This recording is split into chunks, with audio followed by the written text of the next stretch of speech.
Fusion was so chill and wonderful. And he was a lovely looking dog. He was so handsome. And we just really miss him. I knew this was gonna happen. But he was a really good dog in all senses of the word. And everybody I introduced him to, they always were, "This is a Malinois? I can't believe this is a Malinois," because he was so gentle and he was just a really all-around great dog.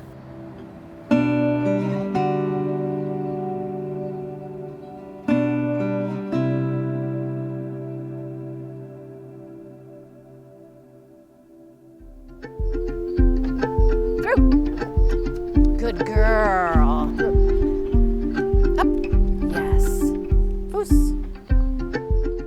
We had dogs together prior to moving here. And then when we got here, we got into shepherds. And then we were introduced to the world of Belgian Malinois. And then just through the ways of the world, I was let go from my job, downsized. And then I thought, what can I do that I love to do? And dogs had been this thread in my life. And those shepherds were always working dogs. So I did a lot of the training, and then Phil did a lot of the affection and snuggling. We both are avid hikers and outdoor people, so the last couple of dogs have really opened doors to specific training like search and recovery, sport work, detection work, obedience, and we do canicross, essentially cross-country running with dogs. I've just sort of followed that path. The way we came up with Fusion's name was, I'd been doing gas work for 30 years and I do plastic and I fuse pipe together. And so when you put two pieces of pipe together, it's called a fusion. I said, Cheryl, what about fusion? Like, that's kind of a bonding, a dog and a person together. Like, that'd be kind of a cool name, So he was, going to be my dog, and I was going to, I guess I went to, a couple trainings. You did, yeah. Work kind of got in the way. Obedience, Like, there's no way I'm going to make it. Can you go, Cheryl? And then she ended up taking over after that, and she did a good job of it anyway. And then it turned out, it was kind of your dog. He would go everywhere. You went to the washroom, he'd go. He had to be right there, like, where's she going? Where's Cheryl going, Like, didn't care what I was doing. Fusion was such a good dog. He would work as a search dog. He was kind of my guinea pig to introduce me to a lot of that world of both, tracking and live find, and also ultimately detection and human remains work. We're dealing with multiple agencies like the OPP or York Region Police. You're given the information about the person, and it's really about identifying human remains, and that could be attached to a piece of clothing. It can be very rewarding work. But he had his limits, and he would sometimes much rather just chill out and snuggle. He was just a really all-around great dog. So we first noticed something was happening with Fuse. He had a bit of a limp, and after some troubleshooting, we ended up doing a platelet injection. Basically, they draw out his blood and they re-injected. It just didn't seem to be improving. I just said, we need to go to OVC. And so, long story short, there was a lot of blood work done, and OVC said, we've done ultrasound, we've done radiation, and, here's what it's looking like.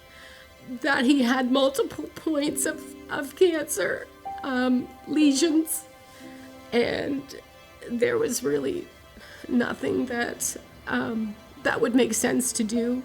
The staff, the students, whoever were in the room were extremely compassionate. We knew in the truck on the way down what our decision had to be, because there was no treatment. And he was only 8. And so we did that. It was just really a hard time, because it was basically over about 24 hours that we lost him.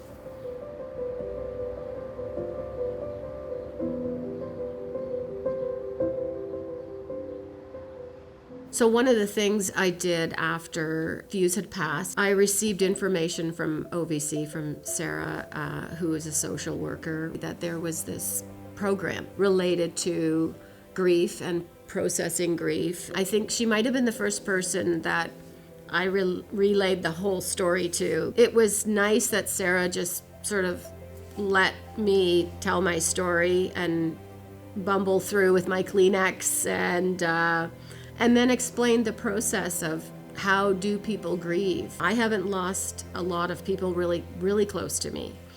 And so, Fuse was a working partner. It was really, really helpful to talk to her and have her explain sort of that, how important it is to let those feelings out. And we were very lucky that we had Serrano. Like losing a dog and having it your only dog, that's really tough.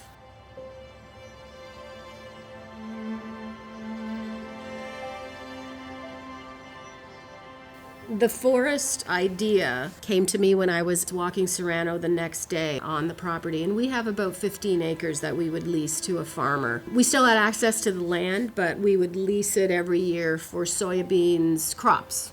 And I was walking Serrano the next day after we had brought Fuse home, and I just sort of had this thought that we should give this land back to nature. For us to give this earth back, to regenerate this forest, was kind of a great way for us to not only celebrate, this is where Fusion, Serrano, Red, all of our other dogs played all the time. What a great way to build up and give back to our environment. And so I immediately made a contact with what was Forest Ontario, who linked me to the Nottawasaga Conservation, who actually is connected to our environmentally protected area here on our property. And we're planting 9,500 trees of 6 different types of trees that are all native to what is in this area. And so we're beyond thrilled to not only have the property changing and being regenerated in such a different way that leaves a legacy for many generations. So we're pretty excited about Fusion's Forest.